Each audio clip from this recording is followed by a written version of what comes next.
Hi everyone, welcome to our channel. ఇప్పుడు మణికంఠను చూస్తే మీకు ఏమనిపించింది?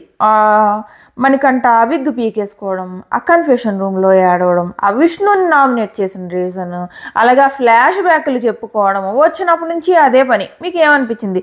అతను చూస్తే సింపతి కార్డు ప్లే చేస్తున్నట్టు అనిపిస్తుందా, లేదా జాలేసిందా? మీకు మీ ఒపీనియన్ ఏంటంత కామెంట్ చేయండి. యాక్చువల్గా నాకు తెలిసి మణికంఠ ప్రశాంత్ని ఫాలో అయిపోదామని వచ్చి ఉంటాడు. అప్పుడు ప్రశాంత్ రైతు బిడ్డ అని చెప్పేసి ఎలాగైతే సింపతి క్రియేట్ చేసుకున్నాడో, అలా ఏమైనా ఏడుపులు ఏడ్ చేస్తే తినకు కూడా ప్రశాంత్కి అదే పని కదా. సో అలా ఏడుపులు ఏమన్నా ఏడ్ చేస్తే సింపతి వచ్చేస్తుందని ఏమన్నా అనుకున్నాడా అన్నట్టే ఉంది ఆ పిల్లోడి బిహేవియర్. ఒకటి ఏంటో నెగిటివ్ సాయిల్లో పెరిగాను, నెగిటివ్ మైండ్, నెగిటివ్ పర్సన్, ఏంటేంటో మాట్లాడుతున్నాడు.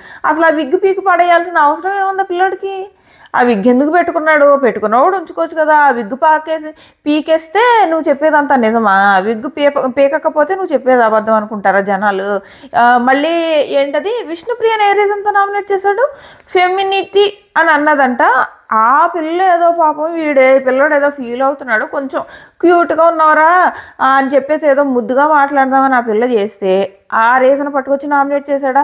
పబ్లిక్ ప్లాట్ఫామ్ మీద మాట్లాడేటప్పుడు ప్రాపర్గా మాట్లాడాలి, అలాంటి వర్డ్స్ యూజ్ చేయకూడదు అని దానికి పృథ్వీ కరెక్ట్గా చెప్పాడు. మరి నువ్వు పప్పెట్టని యూజ్ చేసావు, అలాంటి వర్డ్స్ యూజ్ చేయొచ్చు అని బాగా అడిగాడు. రెండు, ఇప్పుడు నీ పబ్లిక్ ప్లాట్ఫామ్ మీద నిన్ను ఫెమినిటీ అనకూడదు అంటున్నావు. నువ్వు ఆ కన్ఫెషన్ రూమ్లో కూర్చుని పిల్లడు చేసింది సేమ్ ఆడదానిలాగా ఏడ్చాడా? ఆ సోఫాలో కాలు ఆ పక్కకి ఈ పక్కకి పెట్టు కూర్చుని, ఇలాగ వెనక్కి కూర్చుని, ఆ ప్యాంట్ వేసుకుని ఆ కూర్చోవడం ఏంటి, ఆ ఏడవడం ఏంటి, ఆ బిహేవియర్ ఏంటి? ఆ పిల్లడు డిప్రెషన్లోకి వెళ్ళిపోతున్నాడా? ఆల్రెడీ డిప్రెషన్లోనే ఉన్నాడా?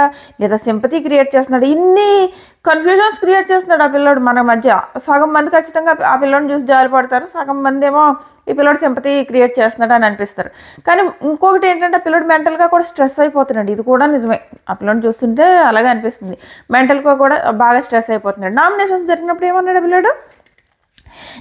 కాసేపు ఏమో హార్ట్ ఓపెన్ అంటాడు, కాసేపు బ్రెయిన్ ఓపెన్ అంటాడు, కాసేపు హార్ట్ ఆఫ్ చేశాను అంటాడు, కాసేపు బ్రెయిన్ ఆఫ్ చేసి మళ్ళీ హార్ట్తో మొదలెట్టాను, హార్ట్ ఓపెన్ చేశాను అంటాడు, ఫైనల్గా బ్రెయిన్ టు బ్రెయిన్ ఆడాలనుకున్నాను అంటాడు. ఇన్ని కబుర్లు చెప్పాడా? చెప్పినట్టు ఉండాలా? ఏడుపు మొదలుపెట్టి ఆ ఏడ్చేటప్పుడు ఏమని చెప్తున్నాడు? నాకు దిక్కు లేదు, నాకు సలహా ఇచ్చేవాళ్ళు లేరు అంటాడు. అప్పుడు నిఖిల్ ఒకటే మాట అన్నాడు, నేను సలహా ఇస్తే నువ్వు తీసుకోలేదు కదా అని. సలహాలు ఇస్తేనేమో మీ మైండ్లో ఏం తిరుగుతుందో నాకు తెలుసు బ్రో అంటున్నావు నువ్వు. ఇప్పుడేమో నాకు దిక్కు లేదు, సలహా ఇచ్చేవాళ్ళు లేరు అంటున్నావు. రెండు, నేను బ్రెయిన్ టు బ్రెయినే గేమ్ ఆడతా, నాకు ఎవరితోనూ సంబంధం లేదు అన్నావు. నువ్వు బ్రెయిన్ టు బ్రెయిన్ గేమ్ ఆడేటప్పుడు నీకు వేరే వాళ్ళు ఎందుకు సలహా ఇస్తారు? నువ్వు బ్రెయిన్తోనే ఆడు. మరి వాళ్ళు నీతో సలహా ఇస్తున్నారని ఆ బ్రెయిన్తో థింక్ చేసుకో, నిఖిల్ నాకు సలహా ఇస్తున్నాడని, అంతే కదా. ఆ పిల్లోడు ఆటలు కానీ ఏమీ కరెక్ట్గా లేదు. బిగ్ బాస్కి సెట్ అవుతాడో అని అనిపించట్లేదు. ఆ విగ్ పీకేసుకోవడం, ఆ విగ్ పీకేసి అంత బాగాలేదు. ఏంటంటే ఆ పిల్లోడు గేమ్ ఆడడం ఏమో కానీ ఆ పిల్లోడిని చూస్తే మనకి నెగిటివ్ వైబ్స్ వస్తాయి. అవును కదా, ఆ పిల్లోని చూసి మనకి నెగిటివ్ వైబ్స్ వచ్చేలా ఉన్నాయి ఆ పిల్లోడి బిహేవియర్. అలాగే ఆ పిల్లోడు హౌస్లోకి వెళ్ళేటప్పుడు కూడా స్టేజ్ మీద చాలా చెప్పెళ్ళాడు కదా ఏవీలో కానీ. ఆ తర్వాత వాళ్ళ చెల్లి కూడా ఒక పోస్ట్ రిలీజ్ చేసింది, ఇలా మా అన్నయ్య ఏవైతే చెప్పాడో అలా ఏం కాదు, మా ఫాదర్ బాగానే చూసుకున్నాడు మమ్మల్ని, మేమందరం బాగానే కలిసి ఉండేవాళ్ళం అని చెప్పి లాస్ట్లో మాత్రం మా అన్నయ్యని గెలిపించండి అని చెప్పేసి కూడా రిక్వెస్ట్ చేసింది. బట్ ఈ పిల్లోడు ఏదైతే చెప్పాడో అవన్నీ ఏం కరెక్ట్ కాదన్నట్టు వాళ్ళ చెల్లి చెప్పింది. ఇలా మా నాన్నగారు బాగానే చూసుకున్నారు, తనకే మా అన్నయ్యకి ఇష్టం లేకే తను వెళ్ళిపోయాడు బయటికి, ఇలా అని చెప్పింది. మళ్ళీ ఏమన్నంటే ఆ ఫ్యామిలీ విషయాలన్నీ బయటికి తీసుకురాలేను, అందుకే ఏం తీసుకురాలేదు, అన్నీ వచ్చి 3 రోజులు 4 రోజులు అయిందమ్మా. వచ్చినప్పటి నుంచి అదే కదా స్టోరీ.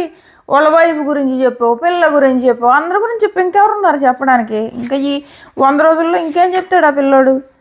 చాలా ఒక పక్క డిప్రెషన్లోకి వెళ్ళిపోతున్నాడు. ఇంకోటి ఆ పిల్లని చూస్తే మనకి నెగిటివ్ వైబ్స్ వస్తున్నాయి. మనకి ఏమంటారు, మనం ఎందుకు చూస్తాం? బిగ్ బాస్ ఎంటర్టైన్మెంట్ కోసం చూస్తాం. ఇలా ఈరోజు ఏడుపులు చిరాగ్గా అనిపించట్లేదా? నాకైతే అనిపిస్తుంది. మీ ఒపీనియన్ ఏంటన్నది కామెంట్ చేయండి. సో వరుసగా వెళ్ళిపోదాము. ఆదిత్య నామినేట్ చేశాడు, క్లీన్గా నీట్గా తను ఏం చెప్పాలనుకున్నాడో అది చెప్పాడు. పృథ్వీ క్లీనింగ్ తన వరకు తను ప్రాపర్గా చేయలేదంట, ఆ రీజన్తో నామినేట్ చేశాడు. రెండు, అలాగే ఇంకొకటి, బేబక్కతో ఏదైతే మాట్లాడావో అలా మాట్లాడకుండా ఉండాల్సిందే అని కూడా పృథ్వీని నామినేట్ చేశాడు. కానీ పృథ్వీ లాస్ట్లో కూడా బేబక్కని నామినేట్ చేసిన రీజను సిల్లీగానే ఒకటి సిల్లీగా అనిపించింది. ఏంటంటే తను చెప్పాలనుకున్నది ఒకటి, చెప్పింది ఒకటి అని అనిపించింది. బాడీ అది ఫిట్ లేదు, గేమ్కి ఫిట్ లేదు అన్నప్పుడు బేబక్క తన బాడీ గురించి అంటున్నావు అని ఫీల్ అవుతుంది కదా. అప్పుడు స్టేజ్ మీద ఉన్న వాళ్ళు అంటారు, అక్క తను నీ బాడీ కోసం అంటలేదు, ఈ హౌస్లో ఫిట్ కాదు నువ్వు అని అంటున్నాడు అని చెప్పేసి అంటున్నారు. పృథ్వీ కూడా తన గురించి తను, లేదక్క మళ్ళీ నువ్వు నీ బాడీ గురించి అన్నాను అనుకుంటావేమో, నేను బాడీ గురించి కాదు, నేను గేమ్లో నువ్వు ఫిట్ కాదు, ఎందుకంటే నీకు నువ్వు స్టాండ్ తీసుకోలేకపోయావు, సో నువ్వు స్టాండ్ తీసుకోవట్లేదు, ఈ రీజన్తో నామినేట్ చేస్తున్నాను అని చెప్పకుండా తను చెప్తున్నప్పుడు సైలెంట్గా ఉంటే బేబక్క ఆ తర్వాత కూడా నామినేషన్స్ అయిపోయిన తర్వాత ఆదిత్య ఓం మాట్లాడుతున్నారు కదా, నేను ఫిట్గా ఉన్నాను కాబట్టి హౌస్లోకి పంపారు అని చెప్పేసి ఇలాంటి డిస్కషన్స్ వచ్చిండేవి కాదు. ఆ పిల్లోడు అప్పుడు నాకు క్లియర్గా చెప్పలేదు అనిపించింది బేబక్కతో. అంటే అంతకుముందు ఏదో మాట అన్నాడంట, అది కూడా సమ్ బాడీకి సంబంధించి ఏదో అన్నట్టున్నాడు. ఆ తర్వాత సారీ చెప్పాడు, ఈవెన్ కాల్ పట్టుకుని సారీ చెప్పాడు. చాలా బాగా అనిపించింది ఆ సారీ చెప్పే విధానం, సారీ చెప్పడం అండ్ బేబక్క రిసీవ్ చేసుకున్న విధానం. నేను రిసీవ్ చేసుకుంటాను, కాకపోతే బయట ఏదైతే ఫీడ్ బయటకు వెళ్తుంది కదా అది నెగిటివ్కి వెళ్తుందని చాలా బాగా చెప్పింది. సో లాస్ట్లో కూడా నాకు గేమ్ ఫిట్ అన్నది కొంచెం కన్ఫ్యూజింగ్గా చెప్పుకున్నాడు, ప్రాపర్గా చెప్పుకోలేదని అనిపించింది. ఎవరికి అలా అర్థమవుతుంది చెప్పలేం కదా. నిజంగానే బేబక్క అన్నట్టు సగం మందికి నెగిటివ్గా అర్థమవుతుంది. ఫస్ట్ డేనే అందరూ ఏం వేసారు కానీ కాకపోతే వీళ్ళు నామినేషన్లో ఉన్నారు కదా, కొంచెం జాగ్రత్తగా ఉంటే బాగుండు అని. సో ఏమవుతుందంటే నెక్స్ట్ సీత నామినేట్ చేసింది ప్రేరణని. ఇలాగా నువ్వు మాట్లాడుతున్నట్లేదు, నిఖిల్ తరపున కూడా నువ్వే మాట్లాడేస్తున్నావు, అలాగే ఈగో తీసుకోకండి, సుపీరియర్ ఉన్న వాళ్ళ మాటలు వినండి, ఇలా ఏవేవో చెప్తున్నావు, ఈగోల గురించి ఎందుకు మాట్లాడడం అని చెప్పేసి ప్రేరణ అనేసింది. నెక్స్ట్ బేబక్కని నామినేట్ చేస్తూ మీరు రాత్రి 2 కూరలు వండారు అంటే బేబక్క అంటది, లేదు వెజ్ వాళ్ళకి కూర వండాలి కాబట్టి నేను ఉంటేనా, ఇలాంటి హ్యూమానిటీ గురించి నాకు చెప్పకండి, మీ ఆల్రెడీ పప్పు ఉంది వెజ్ వాళ్ళకి అని చెప్పేసి సీత బాగా మాట్లాడింది. కాకపోతే యాక్చువల్గా ఏ విషయంలో అయితే కారం ఎక్కువైనప్పుడు ఎగ్గవ్వకపోవడం మాత్రం నాకు అనిపించింది ఏంటంటే తప్పనే అనిపించింది. వాళ్ళు మాట్లాడుకుని ఎవరైతే కారం తినరో వాళ్ళకి ఏదో ఒకటి ఆప్షన్ ఇచ్చి ఉండాల్సింది. కారం ఎక్కువ ఉన్నప్పుడు సర్దుకుపోమంటే ఎలా సర్దుకుపోగలరు చెప్పండి, ఎంత పలుచగా కలుపుకుంటే కారం ఎక్కువ ఉన్నది సరిపోద్ది చెప్పు, అందులో బాగా కారం ఎక్కువైపోయినప్పుడు అక్కడ ఒకటి అడ్జస్ట్ చేసి ఉండుంటే ఈసారి నామినేషన్స్లో ఏం పాయింట్స్ వచ్చి ఉండేవో. భాష సేమ్ పాయింట్, కారం పాయింట్ చెప్పాడు. ఆల్మోస్ట్ బేబక్కకు పడ్డ పాయింట్స్ అన్నీ ఎక్కువ ఈ ఫుడ్ మీదే పడ్డాయి. సో ఇది నాకు ఎగ్ బుర్జీకి మాత్రం ఇవ్వలేదు, మీరు వండుకున్నారని బేబక్కనేసింది సీత. విష్ణుప్రియ వచ్చేసి ఇంకొకటి మణికంఠది విష్ణుప్రియ గురించి మాట్లాడాలి కదా. మణికంఠ విష్ణుప్రియని ఏదో ఫెమినియన్ అన్నది, ఫెమినిటీ ఉంది నీలో అన్నది దానికోసం నామినేట్ చేశాడు అనుకున్నాము. కానీ ఆ తర్వాత అంటున్నాడు, నేను ఇన్ని రోజులు నీతో ఎందుకు ట్రావెల్ చేశానంటే నీ నోట్లోంచి ఎలాంటి వర్డ్స్ వద్దామో చూద్దామని అంట. పాప మా పిల్ల ఏడ్ చేసింది అంటే నువ్వు తను అబ్జర్వ్ చేయడానికి, తను టెస్ట్ చేయడానికి తన చుట్టూ తిరుగుతున్నావు. ఆ పిల్లడు ఏం చేస్తున్నారు చెప్పనా, నేను ఏదో తెగ తెలివైనోడిని, నేను ఏదో సూపర్గా గేమ్ ఆడేస్తాను అన్నట్టు తను ఏవైతే థాట్స్ ఉన్నాయో అవన్నీ నేను ఇలా సూపర్గా థింక్ చేసేసాను అన్నట్టు మనకు చెప్తున్నాడు ఆడియన్స్కి. అవన్నీ మనకి చాలా సిల్లీగా అనిపిస్తున్నాయి, తింగరతనంగా అనిపిస్తున్నాయి. అప్పుడు ఆ విష్ణు వెనకాలంట ఆమె నోట్లోంచి ఏం వర్డ్స్ రాలుతాయో చూడడానికి వచ్చాడంట. వచ్చిన 2 రోజుల్లో విష్ణు మీద ఏమంటారు, నన్ను టెస్ట్ చేయడానికి వచ్చేవా అని ఆ అమ్మాయి బాగా అడిగింది. తప్పే కదా మరి, చాలా చీప్గా అనిపించింది. మన ఎవరి మణికంట ఆ మాటలు మాట్లాడడం బాగాలేదు, చాలా రాంగ్.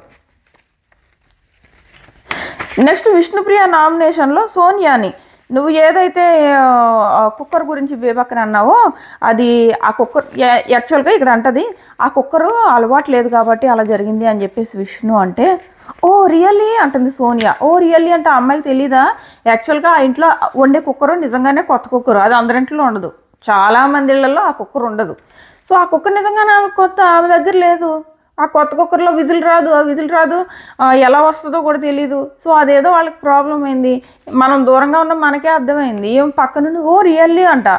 సో సోనియా చాలా ఎక్కువ చేస్తుంది, చాలా అతి చేస్తుందని నాకు అనిపిస్తుంది, చాలా అతి చేస్తుంది. తను ఏంటంటే నేను ఏదో తోపునని ప్రూవ్ చేసుకోవాలని ట్రై చేస్తుంది. తనకు జస్ట్ టాకింగ్ పవర్ ఉంది ప్రస్తుతానికైతే. ఆమె చాలా ప్రౌడ్గా, యారగెంట్గా ఇలాగే బిహేవ్ చేస్తుంది. అక్కడ మాట్లాడుతున్నప్పుడు కూడా ఓ రియల్లీ అంట. ఆ కుక్కర్ గురించి ఎవరికీ తెలియదు, హౌస్లో ఉన్న వాళ్ళకి, ఆ అమ్మాయికి కూడా తెలియదు.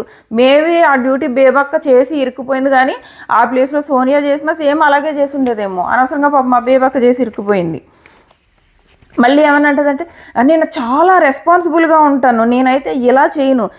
మళ్ళీ అంటది ఆ బేబక్క ఇలా చేసి మధ్యలో కాసేపు కూర్చుందంటే జోకులు వేసుకుంటూ కూర్చోవడానికైతే గుర్తొస్తాయా, ఆ వంట చేయడానికి రాదా అని మాట్లాడుతుంది. కొంచెం పెద్దవాడు కదా, ప్రతిదానికి స్టార్టింగ్లోనూ అంత ఎటకారాలు అవన్నీ అవసరమా లేదు కదా. పాపం ఆవిడ ఏం అంటలేదని ఏదోటి అనేస్తున్నారు వీళ్ళు. నెక్స్ట్ వచ్చేసి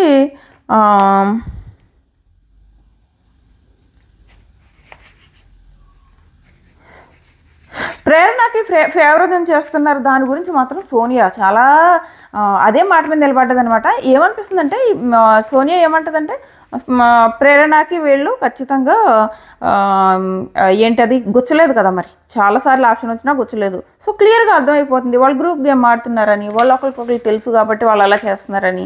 ఆ తర్వాత కూడా లైవ్లో మనకి ఈరోజు చూపించలేదు కదా, లైవ్లో కూడా సేమ్ వెళ్ళి మాట్లాడితే నిఖిల్ వెళ్ళి మాట్లాడితే నాకు అసలు యష్మి తెలియదు, నాకు స్టేజ్ మీదే తెలుసు అని చెప్పేసి నిఖిల్ చెప్తుంటే అప్పుడు కూడా సేమ్ సోనియా ఎలా ఉందంటే వాళ్ళిద్దరు డిస్కషను, నిఖిల్ ఏమో బజ్జుగిస్తున్నట్టు, సోనియా ఏమో ఇప్పుడు తిన అవసరం నా దగ్గరకు వచ్చి నాతో మాట్లాడుతున్నట్టు ఒక ఆరాంగా కూర్చుని ఒక ఏమంటారు దానికి ఏ పదం యూజ్ చేయాలో తెలియట్లేదు కానీ అలా కూర్చుందనమాట. సోనియా చెప్తున్నాడు చెప్పనియ్యి అన్నట్టు, అంటే తను ఏదో అవసరం వచ్చి నా దగ్గర చెప్తున్నాడు అన్నట్టు తనకి తను ఏమనుకుంటుందంటే ఏదో పెద్ద సుపీరియర్ లాగా అలా ఫీల్ అయిపోతుంది. నేను తోపు ఆ ఫీలింగ్లో ఉంది సోనియా. సేమ్ నిఖిల్ వచ్చి కూర్చొని మాట్లాడుతున్నప్పుడు కూడా సోనియా బిహేవియర్ సేమ్, నేను తోపుని నా దగ్గర వచ్చి మాట్లాడుతున్నాడు. సో అలాగా తనంతా సర్ది చెప్పిన తర్వాత కూడా నువ్వెన్నైనా చెప్పుకో, ముమ్మాటికి మీరు ముగ్గురు గ్రూప్ గేమే ఆడుతున్నారు అంటుంది. యాక్చువల్గా ఆమె లాస్ట్ సీజన్ బాగా చూసి వచ్చినట్టుంది. ఇప్పుడు లాస్ట్ సీజన్ ఫస్ట్ 5 weeks ఏదైతే స్టార్మా గ్రూప్ అని ఒక నెగిటివ్ వచ్చింది కదా, సో ఇప్పుడు వీళ్ళు స్టార్మా గ్రూప్ కదా, సో అలా ఏమన్నా స్టార్మా గ్రూప్లో పడేద్దాం వీళ్ళని, సో నాకు అడ్డు తొలగిపోతారు గేమ్లోంచి, సో వీళ్ళ నెగిటివ్లోకి వెళ్ళిపోతారా అని ఏమన్నా ప్లాన్ చేసుకుందేమో అని నాకు అనిపిస్తుంది. సోనియా ప్లాన్ అలాంటిది ఏదో ఉండొచ్చు ఖచ్చితంగా, అది తన గేమ్ అయి ఉండొచ్చు. సో ఇది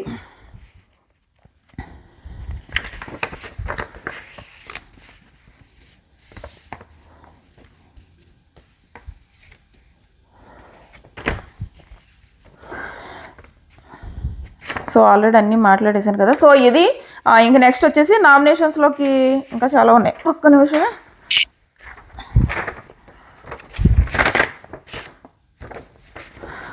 ఈలోపు విష్ణు ఇది మణికంఠ గురించి భాష ఒక మాట అంటాడు. ఏమని అనేటప్పటికి నా గురించి తెలియదు అని మొదలు పెడుతున్నాడు. ఇప్పుడు ఎవరో మన మీద బాణాలు వదులుతూ ఉంటారు, నా ఫ్లాష్ బ్యాక్ ఇదంటే వాడు ఆగుతాడా అని చెప్పేసి. అలాగే ప్రేరణ ఇంకో మాట అంటది, అంటే ఓ పని అయిపోయింది బాబు అని నేను ఏదో పెట్టాను వీడియో. సో ప్రేరణ ఏమంటదంటే ఇన్ని రోజులు ఏమైనా అనేటప్పటికీ నా గురించి తెలియదు అంటున్నాడు, ఇక నుంచి ఆ ఛాన్స్ లేకుండా పోయింది, ఇప్పుడు నెక్స్ట్ ఏం చేసినా కానీ వేరే రీజన్ ఇవ్వాల్సిందే, ఈ రీజన్ మొత్తం మీద పోయింది అని. చూద్దాం నెక్స్ట్ నుంచి మనకంటే ఏం చేస్తాడో చూద్దాం. కానీ ఆ విగ్గు కావాలని వద్దని చెప్తున్నా కానీ ఏంటో ఆ పీకేసి ఆ విసిరేయడము చాలా అనిపించింది. ఇక కంట్రోల్ తప్పిపోయాడు, ప్లస్ చాలా అతిగా అనిపించింది. అంటే ఇప్పుడు తన విగ్గు తీసేసి తనకు జుట్టు లేదని తెలిస్తే ఏం తెలిసింది మనకి, ఏం తెలియలేదు. ఏముంది ఈ రోజులు ఎంతమందికి జుట్టు ఊడట్లేదు, ఎంతమంది బోల్డ్ హెట్లతో లేరు, ఏంటో ఆ జుట్టు పీకేసి అంటే ఇది నా జీవితం అని చూపిస్తున్నాడు ఆ పిల్లోడు. ఏంటో ఆ పిల్లోడు పనులు ఏంటో నెగిటివ్ సాయిల్ అంట, నెగిటివ్ సాయిల్లో పెరిగాడంట.